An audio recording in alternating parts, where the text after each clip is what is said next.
Welcome to Small Potatoes. where we give you a naughty tease of our latest Patreon episode.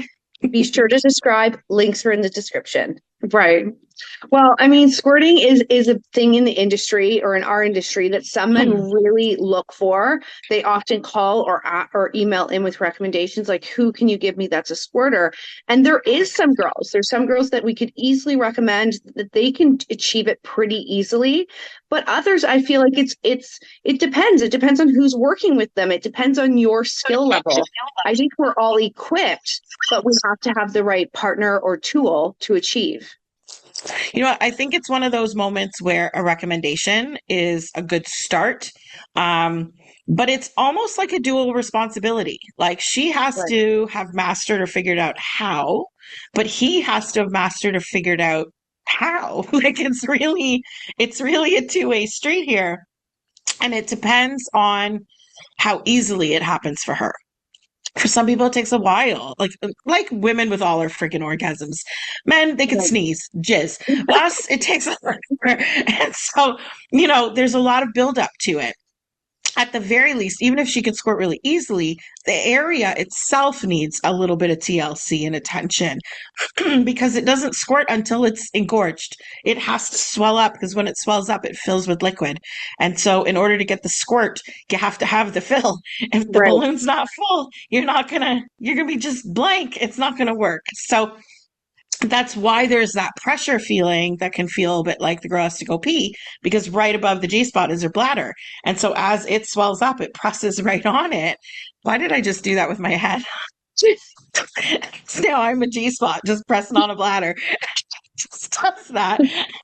And so it gives you that urgent feeling because like now your bladder feels extra full. Yeah. I've never been a mom, but I hear pregnancy is the same. When they kick your bladder, Yeah. suddenly you're like, shit, I gotta pee again. That Yeah. makes sense to me because of these weird ways. So like it's really gotta be a two-way street. Again, communication, communication, communication. But where I find I never want clients to set themselves up to fail.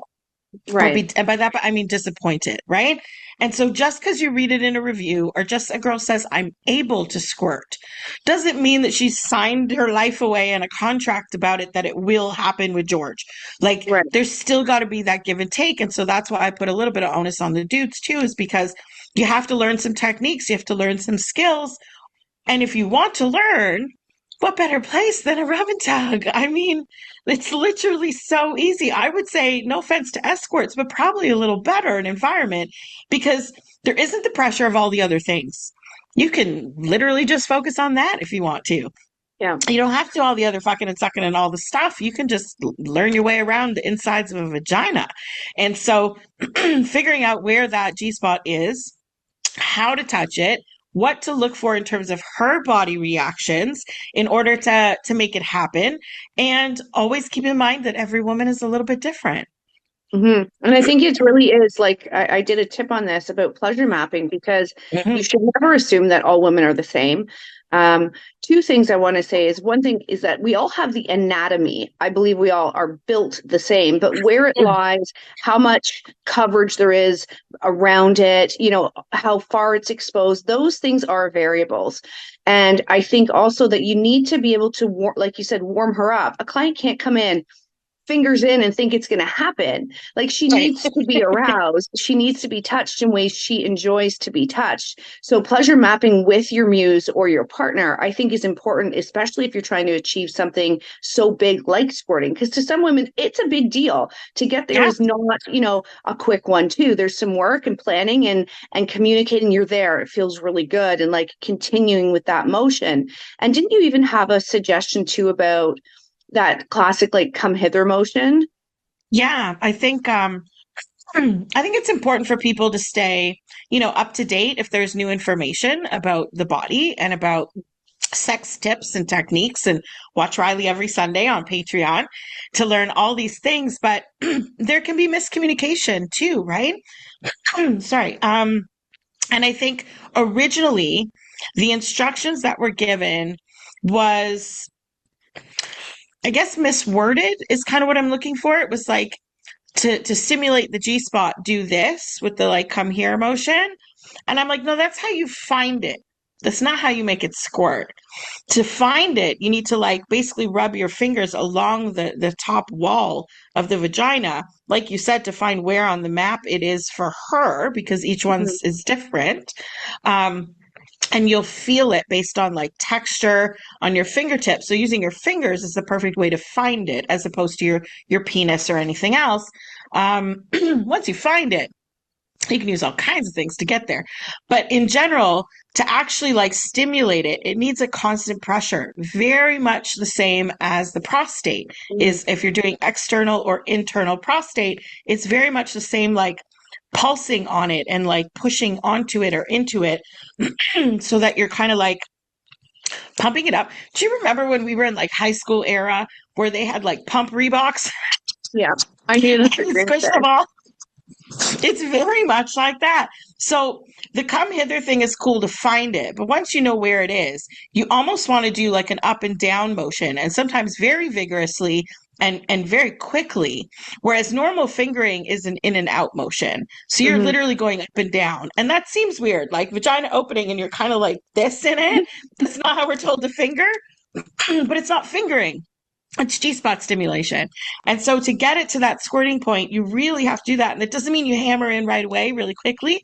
There should be a proper buildup.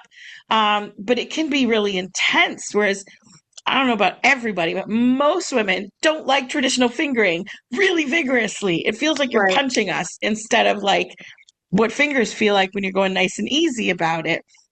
And that difference of doing this the whole time would almost feel like you're scratching the wall right. instead of like actually pressing and playing with the spot itself. Um, so that causes it to like engorge inside her. It definitely does that little push on the bladder. And then from there, she can really bear down and push out, which is like how it happens. It comes out. If you suck in, it doesn't happen as much. So for most people to explain it, it's holding in your pee or pushing out your pee is the same kind of like Kegel Yeah. flex that we're talking about with those muscles. So she can bear down and push out, and that's where you get the squirting. Not everyone gets real distance. Some people it's just a dribble, but as well, it's not limited. It's not like the testicles that need a full hormonal cycle to kind of refuel and refill the testicles with sperm and everything else, the fluids that go with it. The G spot can re-engorge time and time and time again. Drink lots of water. But beyond that, you can literally do it over and over and over. It doesn't have like a tap out point in that Yeah. sense. If she could take 10 in a row, she could probably do it. So it's a very different kind of orgasm. It's a different, very different, like the mechanics of it are very different than other parts of the anatomy, because even a clit gets super sensitive afterwards. And even if you want a multiple from your clit, you move a little bit. You go to a little bit to the other side or a little bit further up or down or something. Like it's very rare that you're exactly the same spot, full buzz of the Right. vibrator, just over and over and over. The G spot can work that way. So it's a continual pleasure. It's a really interesting journey to take with a partner, Hmm. um, and really teaches you, even as the woman, teaches you a lot about your own body. Even if you know where all the parts are on a drawing, feeling them is a very different feeling.